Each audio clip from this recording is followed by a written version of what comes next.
Yaqinda bitta videongizni ko'rdim. Bolangizni bog'chasida yo'lda mashinalarni to'sib turgandingiz.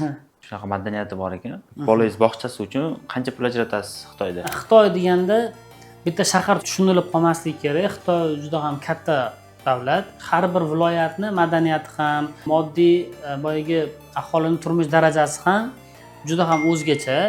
Ba'zi bir joylari bo'lishi mumkin, shu O'zbekiston bilan, balki O'zbekistondan ham past darajada bo'lishi mumkin. Baland joylari juda ham baland. Aynan biz yashaydigan joy bu Xitoyning Zhejiang provinsiyasi, Iwu shahri. Iwu shahri bu juda ham bir tadbirkorlar uchun eng qulay shahar hisoblanadi. Kompaktli, kichkina shahar va u yerda xarajat ham unaqa qimmat emas.